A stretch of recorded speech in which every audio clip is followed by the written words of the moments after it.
مجھے جس موضوع پر لب کو شائع کرنے کا موقع ملا ہے وہ ہے کل تیری قوم کی پہچان کھو گئی۔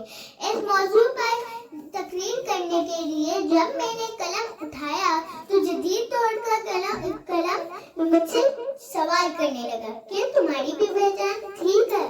سچ پوچھے تو یہ سوال نہیں تیر تھا، یہ پوچھی گئی بات نہیں، الفاظ کی گولی تھی جن کا جواب دینا بھی فرض تھا۔ اس بے خبر نسل کو لازمی دینا جو درس تھا کہ ہماری پہچان، ایمان، امتحان، تنظیم، ارے ہمارا نام بتایا جاتا تھا ایک قوم عظیم، اس پرچم کے سائے تلے ہم ایک تھے، ہماری قوم کے 90% لوگ نیک تھے۔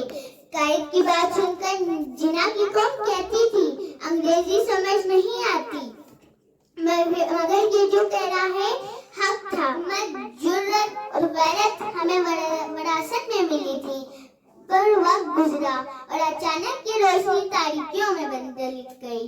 دبے قلم تو بھی بکا اور زبانیں بھی خرید لی گئی۔ ہم نے اپنی دانائی والی پہچان کھوئی جب اپنے غلطیوں سے بنگلہ دیش بنایا، ہم نے اپنی غیرت والی پہچان کھوئی جب آفیہ صدیقی کو دشمنوں کے حوالے کیا، اور ہم نے اپنی پہچان تو کیا لا الہ الا اللہ والا مقصد بھی کھو دیا۔ نظریہ کھو گیا آج وہ سوچ کھو گئی، چاک چکی تھی آج وہ قوم سو گئی، نہ روم رہا نہ دبدبا نہ جلال، وہ کل تیری قوم کی پہچان کھو گئی۔